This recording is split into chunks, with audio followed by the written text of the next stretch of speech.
This dog belonged to everyone and no one, the freest soul in town. But he was about to choose his one and only master. And their story begins with a cruel bet, a twisted game they called love. A crowd of miners surrounds Red Dog, piling a mountain of food in front of him. This isn't kindness, it's a gamble on how much he can stomach. Red Dog digs in, desperately trying to live up to their sick expectations. The moment he licks the last plate clean, the crowd roars. The losers, not ready to quit, call for another round. Not one of them cared if his small body was at its breaking point. One winner even grabs a live chicken, hungry for a bloodier spectacle. That's when John, silent until now, steps forward. He shields the dog. The bar erupts into chaos and jeers. But then, Red Dog unleashes a protective roar at the instigator. The message is clear. The man backs down.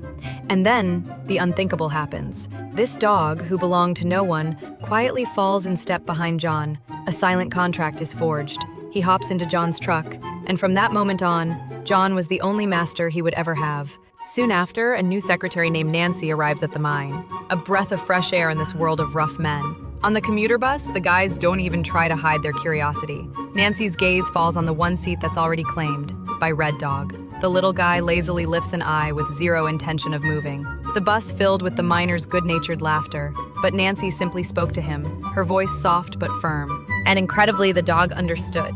He obediently moved aside. Just then, John climbed aboard. He saw Nancy sitting peacefully beside Red Dog, his face a mask of pure astonishment. This was how they met. Sharing that ride every day gave them a chance to talk. Finally, John worked up the nerve to ask Nancy to the movies. With a smile, she accepted. For their first official date, John left Red Dog with a friend. But he was about to find out that he had seriously underestimated the stubbornness of a loyal heart.